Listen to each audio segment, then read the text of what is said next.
Please pray with me. God, we give you thanks this morning for your presence here in this time and place. We take a minute just to acknowledge that you are here with us. And God, this morning, would you continue to make us aware of the things in our life that shape us and the kind of people we're becoming? Would you give us awareness of these things? And God, by your Spirit, you come and transform us and make us into the kind of people that this world so desperately needs. And we thank you for this beautiful morning, the sunshine, and for the person next to us on our right and our left. And we just ask you to bless them as well. And we give you thanks this morning in Jesus' name. Amen. Amen. You can be seated. Thank you, Prior. Morning, everyone. How are we doing? Good. My name is Ryan. I'm the pastor here at Central, and it's great to be with you guys this morning. Don't forget, after this, we're going to have our ribbon cutting ceremony over here, and we have some donuts, which does remind me that we are talking about fasting this morning. And so we're in the middle of our rhythm series, and our rhythm for this morning is, and I'd asked some of you, hey, if you can, come this morning fasted. I'm not going to have you raise your hands because I would defeat the purpose and shame those who didn't, maybe, but no shame if you didn't. No need to feel, but maybe you weren't here, didn't get the email. But some folks in this room are fasted. They came this morning and experienced some kind of fasting. But that's our rhythm this morning. So our sermon title this morning is Fasting. And, sorry about that. Sorry. My bad. Fasting. Oh, gosh. Oh, my gosh. This is terrible. Fasting is what we're talking about this morning. Oh, my gosh. This is terrible. I think fasting, there we go. Okay, there. By the way, no joke, my boys came home from college yesterday, and they wanted Chipotle for dinner, and they brought crumble cookies home. So I have a crumble cookie and a Chipotle burrito bowl in the fridge at home waiting for me, because I'm also fasting. But we're going to talk about fasting this morning and rhythm. So our sermon series is rhythm, how the things that we do shape our lives. A rhythm is a strong, regular, repeated sound or pattern or movement. It's a thing we do over and over again. So the sunrise and the sunset, the tides going in and out, the ways in which we live our lives, our heartbeat, these are rhythms. And we engage in these all the time, and these things shape us. Of course, by the way, this is great. Last week I said, hey, I'd love for you to engage in some rhythms, just some repetitive things that will help shape you. And I said, maybe get up early and do some thankfulness or at night. Many of you emailed me and told me what you did, which is awesome. I got a text from Amanda Stoltman. I said, hey, can I share? She said, yeah. So she texted me, hey, Ryan, 2 things. One, Warren and I decided our new rhythm was going to be to play a game of some sort together every evening. It's a great rhythm that helps shape you, build relationships, community, these kind of things. Multiple apps, YouTube tutorials, AI searches, and an instruction booklet later. We're in our Mahjong era. I love it. Anybody play Mahjong? Am I saying it right, Mahjong? Great. They told me I could share that with you guys this morning. Anyway, so that's, but rhythms are these things that shape us. Aristotle said that what we do kind of shapes who we are. It was reinterpreted as we are what we repeatedly do. If you weren't here last week, I encourage you to go back and listen to the sermon. But the things we do, good or bad or otherwise, they shape who we are and how we become. And actually, they shape our desires, the things that we long for and love. The more we do these things, they shape us. We're surrounded by habits and rhythms and liturgies that shape us. So it raises the question, what things are shaping you and forming you? I chatted about this too. Yeah, we're all being formed by something. Just so you know, you're all being formed by something. Paul encourages you, don't be conformed or shaped by the mold of the world or this present age, but be instead renewed of mind and offer your bodies as living sacrifices. That's what we're going to try to do in this rhythm series. And so the problem is we don't always know what's shaping us. Remember the story? I'll tell it quickly if you weren't here last week, but these 2 fish are swimming along in the water, and this old, wiser fish swims by. He goes, hey, young fellows, how we doing? They're good. And he goes, fellas, how's the water today? And the 2 young fish look at the old man. They look at each other, and they go, what the heck is water? So the idea is that the things in our lives that are most obvious are the hardest to notice. And we're being shaped and molded by things. We don't always recognize it. And it's tough. So this morning, I want to talk a bit about the water in which we swim. I think the pastor's job is to help interpret the culture. You're probably aware of all these things. I want to just name them. The water in which we swim, our culture we're in, and how Christian formation can go opposite that or upstream from that. Then I want to talk about what is fasting, like the practice and biblically and historically, what is it? And then why should you fast? How can not eating shape us spiritually in any way? I'm glad you asked. So here's the culture in which we live in, though, just so you know. So if you wanted to, let's say, make some waffles, but you're like, I don't want just any waffles, Ryan. I want waffles in the shape of a keyboard. You can have that. You can have it right now. On Amazon, you can buy a waffle-shaped keyboard or keyboard-shaped waffle maker. Yeah, instantly. You can have it today. Or let's say one night you're like, you know what? You have this inspiration. Like, you know what I want? You know what I'm really longing for in my life? It's missing in my life right now. 1,500 ladybugs. Yeah, you can have that. You can have that right now on Amazon. And if you live close to a warehouse, you can have it like by this afternoon. Or let's say you're like, no, Ryan, I love to sleep. I like to take a nap.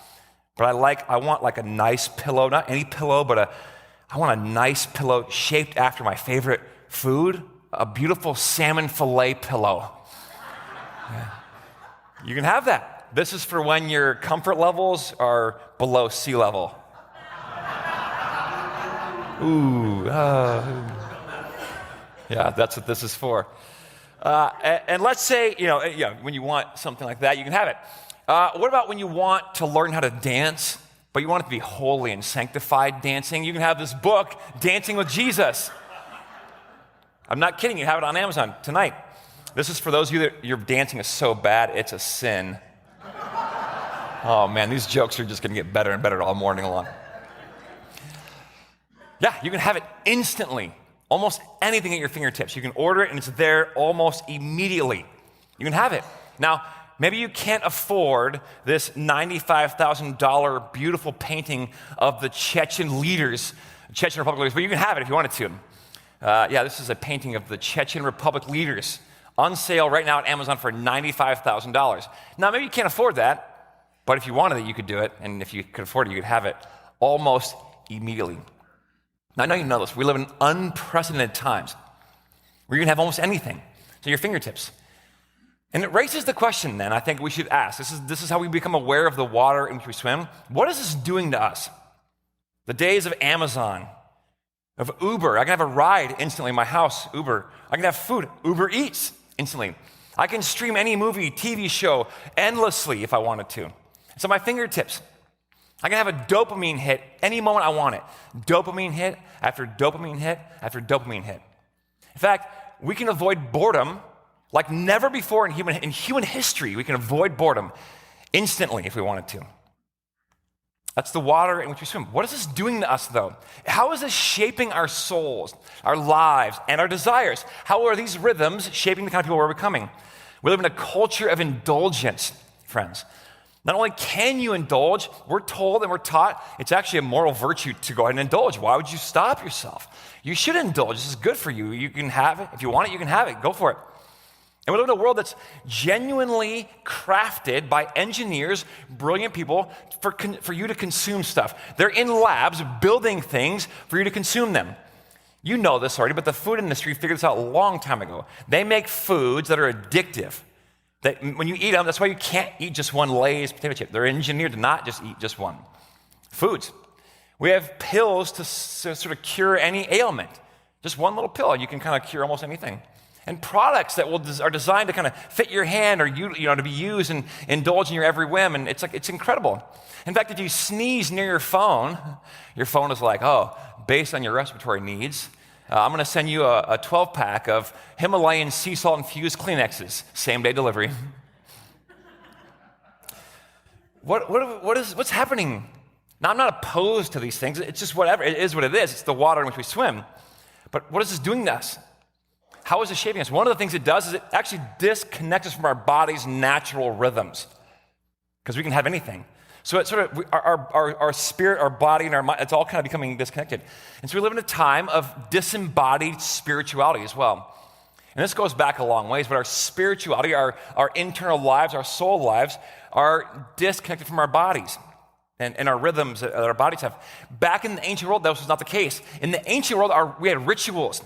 You read Leviticus, like their rituals of worship engaged the senses, their bodies, their sights, their smells, their hearing. It was incredibly rich and vibrant. They were an embodied spirituality. They had feasts and food as worship. What was the incarnation of God as a human but an embodied spirituality? Our bodies matter. Sacraments are embodied spirituality, but we live in a time and a place where, for a variety of reasons, we're sort of disconnected from our bodies. Now, this sort of begins around the Enlightenment, and actually fasting as a practice began to wane during the Enlightenment, around the 15, 16, 1700s. Any historians in the room, you know this is true. And there's all kinds of reasons for this, but around this time, our spirituality and our formation of our spiritual lives began to focus solely on the mind and the intellect. And this is how we approach formation, how Christian practices mostly focus on the mind for many reasons, but one of which is because we had this gentleman who had this incredibly wise thing to say. Anybody know who this is? This is Rene Descartes, yeah. He says, cogito ergo sum, which means I think, therefore I am. He's trying to understand how to know that you exist. It's too much to get into right now, but he sort of doubts everything, which you can do. You can just sort of doubt that anything exists. But one thing he can't doubt is the fact that he's doubting. Like, oh, I can't doubt that I'm actually engaging in this intellectual activity of doubting. So I think I'm doubting, therefore it should be I doubt, therefore I am. But so he's like, so the basis of existence, according to Rene Descartes, who was very influential in this part of the Middle Ages, was thinking is why and how you know you exist. So because of that, we begin to emphasize the intellect and the mind, and our whole lives begin to center around the mind. Look in this room. This room is built like a lecture hall. It is what it is, but because much of our practice is like intellectual information transactions. So because we have this disembodied spirituality, this is the water in which we swim. And around this time, fasting begins to go away because the body practices were not as important. John Wesley, the founder of the Methodist movement who lived around the 1700s, he says this, I love this. He says, hey, I fear there are now thousands of Methodists who have entirely left off of fast. They stopped fasting, who are so far from fasting twice a week, they fast not even twice, or not even once in a, not even twice in a month. Let me try that one more time. I fear there are now thousands of Methodists who don't even fast at all, who are so far from fasting twice a week, they don't even do it twice a month. If you're like, twice a month is pretty good, actually. Come on, how many people fast twice a month? But back in the day, folks would fast twice a week. In fact, in the Didache is this book. It's like one of the earliest Christian manuals for spiritual practices. Like, how do you live as a Christian? Well, they wrote a book called the Didache. It's like founding sort of apostolic book about like an instruction manual, how to be a Christian. And they recommended fasting twice a week. And in the Middle Ages, they were like, not even twice a week, but not even twice a month. I won't have you raise your hands, but how many of you fast maybe once a month, maybe once a year kind of thing? So fasting goes away. These are the rhythms in which or the water in which we swim. Now, biblically, the Jews would fast twice a week. Again, in the Didache, they recommended fasting Wednesdays and Fridays. And the fasting in the Bible was mostly abstaining in some ways from food and drink. In the Bible, there was lots of folks who fasted. Moses fasted for a long time when he met with God on the mountain to receive the Ten Commandments. He fasted for a long time. David fasted when he found out that his son was going to die. He fasted and wept and cried and mourned and begged God to let his son survive. He fasted. Esther also fasted. Before she met with the king, remember the story of Esther? She met with the king to plead for the lives of the Jews, of all of her fellow Jews. Her and the Jews all fasted for a long time. Elijah fasted when he ran from Jezebel. He fasted when he was hiding in the cave, fasted and prayed to God. Jesus fasted. We heard that read this morning. He fasted for 40 days in the desert. Sort of a supernatural. His and Moses probably some kind of a supernatural fast for a long time. Paul fasted. All these people fasted. They would do it privately most of the time. They wouldn't tell people when they were fasting. There was also corporate fasting. Esther's story, for example, was corporate fasting. Leviticus, they were commanded to fast once a year on the Day of Atonement. The whole nation fasted. Corporate fasting. There was regular fasting, once, twice a week. There was also sort of ad hoc, momentary fasting, like for needs. The entire city of Nineveh fasted and repented when Jonah comes and tells them to do so. So there's all kinds of ways to fast. It was mostly fasting from food and from drink. Now, fasting is not a biblical command. There's no command to fast in the scriptures. Jesus does say this on the Sermon on the Mount. He says, hey, when you fast, then he gives them some instructions for how to fast. But it's not a commandment to fast. He's just saying because it was so much a regular part of their lives, he's saying, hey, when you do this, here's how you can do it. So here's how you fast. But fasting is not a biblical command. So before I go any further, I want to say, hey, here's a couple things that fasting is and a couple things that fasting is not. Is that fair enough? All right, fasting is abstaining in some significant way from food or drink. It disrupts the regular rhythm of our eating. So these rhythms that are shaping us, these liturgies of the world, that the world, this present age has given us, they shape us. This is one of them, eating 3 times a day. We have this rhythm of eating. When you fast, you're disrupting that rhythm. And in doing so, it can become a teacher because it reveals how much of our peace and our comfort may come from this pleasure of eating. Not good or bad, but just to be aware of it. It's the water in which we swim in. So it becomes a teacher in that way. So break those rhythms that form you and just see what it's like. What's the relationship like?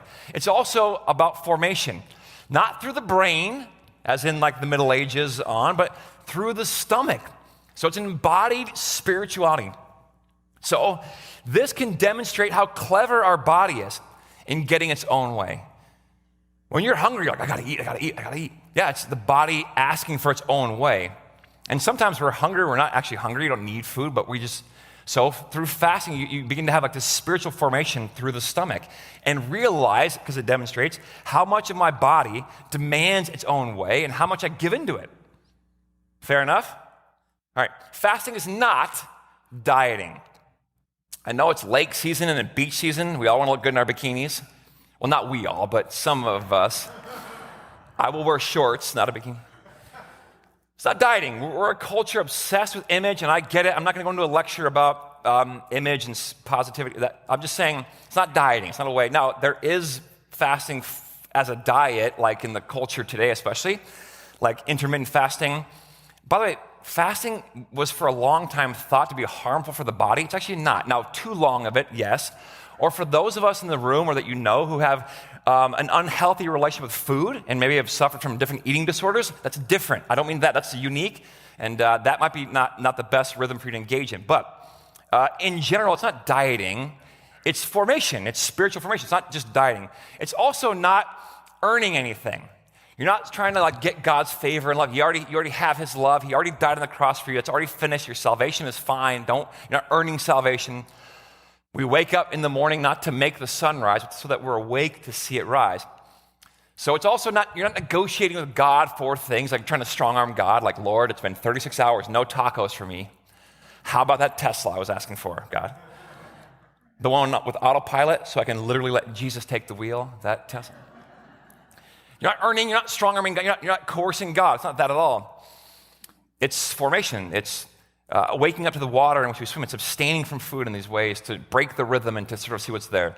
I love what Amy Johnson Frickholm says. She says, I've come to see that certain form of fasting as the antidote to obsessive behavior involving the body. Indulgence, the culture we live in. How can I wake up, sort of pause it, and then look and see where I'm at and how God wants to form me in this world? The world is desperate for deep people. It needs mature people who know how to lead and love and give and be strong and courageous. And we need to acknowledge the water in which we swim. Okay, so here's the question then. Why fast? Like, what are we doing? Why would I even bother? How does not eating inform my spirituality in any way? Well, I've got 3 things to say, and I'll go kind of fast. So, and I'll invite us to this next 7 days to experiment with it some more, to fast some more if you can. If you haven't, try it again. One thing that fasting does, fasting makes us more attentive.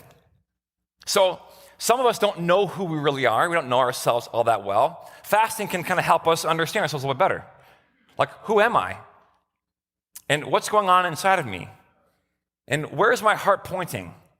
Well, here, go ahead and look in the mirror. Fasting oftentimes can be like this for you, like, hey, just pause for a minute and stop eating and see what's going on in your spirit, in your life, in your body, and become more attentive. So fasting is about bringing attention, becoming more attentive. It's listening to the cravings of your body, the physical cravings. Like, oh, that's interesting. What's happening there? It's a very gentle stop in our indulgent culture. Like, just pause. You don't have to eat right away. You don't have to buy all those things. You don't have to go along with the culture. Just pause and hit the stop button and examine what's my relationship with food, for example. What is it? Am I using food in any way to kind of comfort myself in ways I shouldn't? Or do I have a healthier relationship with food or not? It's just a way, or just comfort itself. Do I enjoy comfort? I know I do. And we live in a culture that's just obsessed with comfort, and fair enough, but what is this doing to me? So fasting helps us become more aware of ourselves. It brings attention, awareness to our desires and our longings, our hungers, physically. Here's the deal though, not just physically. When you have these physical desires of like eating, I'm hungry, if you can slow that down and pause, you can look a little bit deeper inside the self. And you can begin to hear hungers and desires and longings that are deeper down beneath the surface of your life. We all have these surface level desires and hungers. We all have them. When am I going to eat next? When's my next food going to be? When's my next meeting? Oh, I got to mow the grass. I got to go pick up the groceries. My kid has to be taken to baseball practice. These are all fine, but they're shallow desires and longings. You have deeper beneath them, deeper longings and desires. What are those? Do you know them? Have you looked in the mirror? What are they?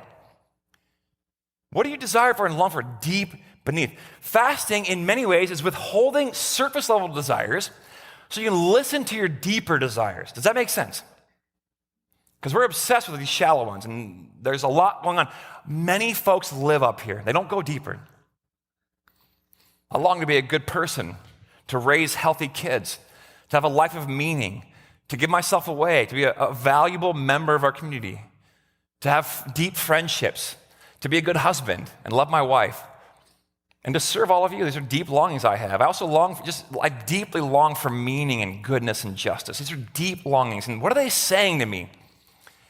The great David Brooks says this about these kinds of things. Like, humans can only point their lives in one of two directions.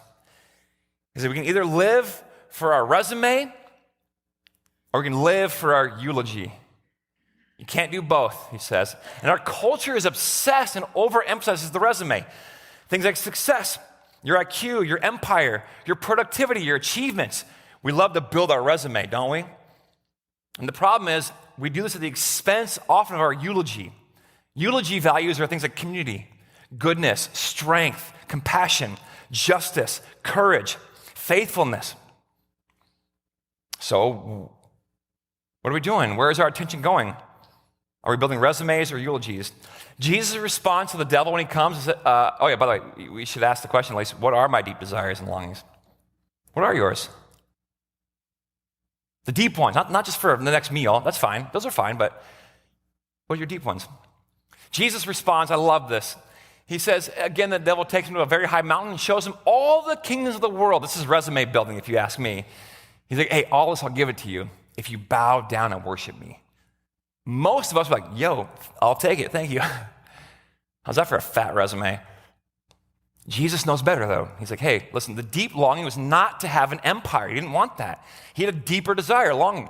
Away from me, Satan, for it's written, worship the Lord your God and serve him only.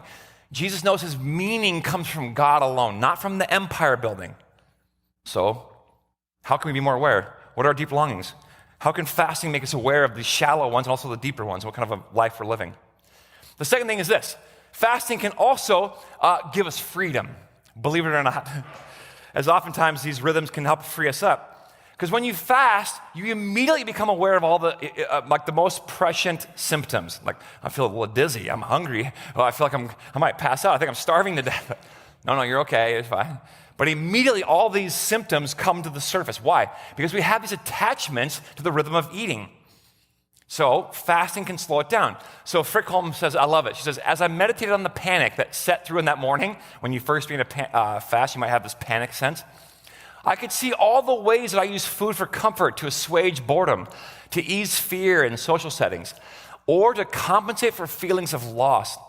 I could see that food was a drug for me and I was addicted to it. I began to see fasting as a way to help me learn about the addiction and to invite grace in to free me from it. Because by becoming aware of our addictive relationship to food, and most of us have this addictive relationship to food. Try stopping and you'll see, you'll become more of it. But by becoming more aware of this relationship with food, I can become better aware of other addictions and compulsions and attachments that I have in my own life. We all have these things, addictions, attachments, compulsions.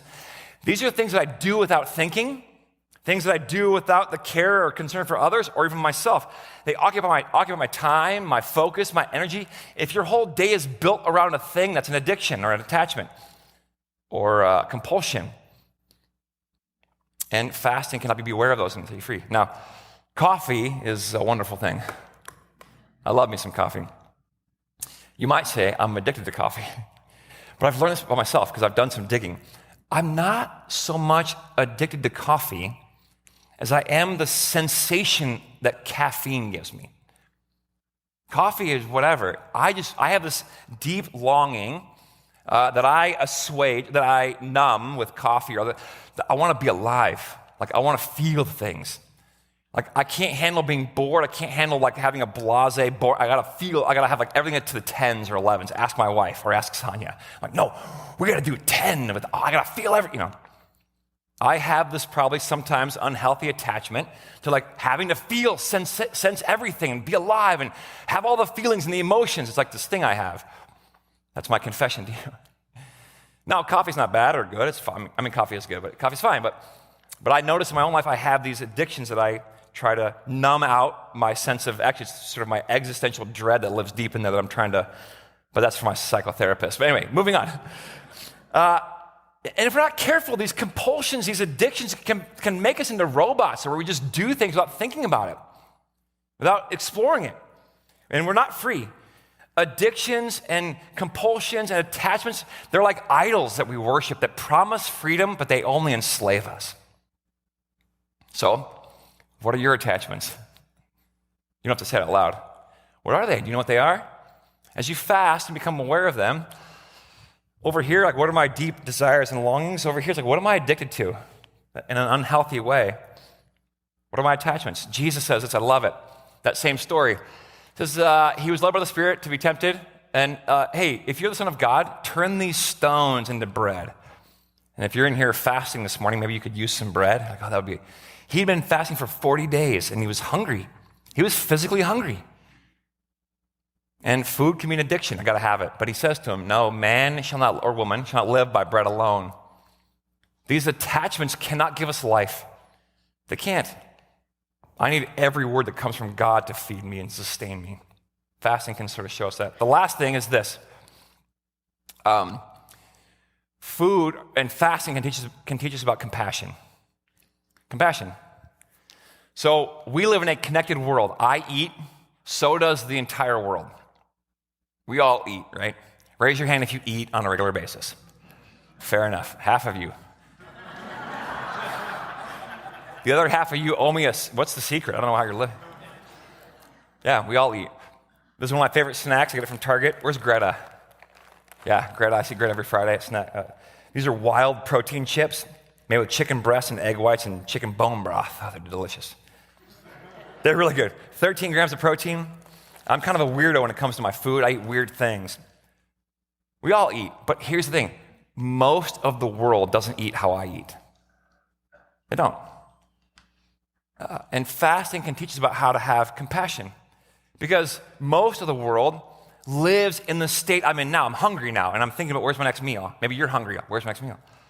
Now imagine not knowing when it would come, or not having this giant bag of wild protein chips at your fingertips. Well, most of the world lives like that. They don't know where the next meal will come from. Fasting's uncomfortable, and it helps you enter into what it's like to be hungry on a regular basis. For example, did you know that 733 million people in 2023 suffer from severe hunger? That's 1 in 11 people suffer from severe hunger. 1 in 11. There's more than 11 people in this room. So odds are several people in this room have suffered from severe hunger. Half of all child deaths are due to malnutrition. Half of child deaths are due to malnutrition and not enough food, not good food. Half. Kelsey Dusterman works for Feed My Starving Children. She told me that every day, 6,200 children die of malnourishment. Every day. I don't tell you this to make you feel guilty. We need to know these things. And how does this shape how we eat and what we do with our food? I was told Pat Hackman's where's Pat? She works with CARE. She's the board of director, the chair, yeah? a Care food shelf here in town. In 2024, they served 34,000 people at Care. That's local. 34,000 people they serve at Care. You know our population isn't even that big for Elk River. People are hungry, even around here. I also learned from Pat and from Jennifer Castle that Care gave away 1 million pounds of food last year. It's a lot of food. People are hungry. So how can not eating make me more compassionate? Well, compassion means compati is the Latin word. It means to suffer alongside of or to enter into the suffering of other people. Being hungry is awful. It's a lived reality for a lot of people. So, I got a boogie here, but when we eat and fast, we should ask the question, hey, how does my eating impact the world around me? Where is my food coming from? Where is it sourced from? How do the farmers grow it? Is it any kind of systems that are not just? Are there any farmers who are maybe underpaid? And one of the biggest forms of slavery in the world today is actually agriculture. They will hire cheap labor in places that are sometimes inhumane. Okay, well, at least be aware of it. Ask the question, how does my eating impact the world around me? You can also ask this, how can I feed others? Can I go volunteer at Care with Pat and Jennifer and Heather Cleaver? How can I help? How can I give food away? My wife and I, we don't give out money when we see people on the street that are asking for money for a variety of reasons, but I love to give out food. I'll take people to lunch and dinner and buy them food, and you can do that. But how can we feed other people? So, fasting can help us be more aware of the world, this connection. But I can have this in any moment, but a lot of folks can't. Whoop. How symbolic was that? Yeah. So here's how we'll close. We live in a world where you can buy 1,500 ladybugs in a moment if you wanted to. We swim in a sea of indulgence and satisfying every appetite. But what is this doing to us? Our spirituality is mostly formed with our brains, but how can we embody and sort of live out physically our rhythms that shape us? Fasting, even just a little bit, can help us be more aware of our deep longings in our life, the things that we long for, and help us build a life that's worthy of a good eulogy. And it makes us aware of our attachments and the things we're addicted to or that consume our thinking all the time. And what's our relationship with these things? And also can help us enter into this compassionate relationship with the whole world and the folks that don't get to eat very often. Because friends, the world needs deep people who are aware of the water they swim and the gift of Jesus. And our prayer is that would be us today and the days moving forward. Amen.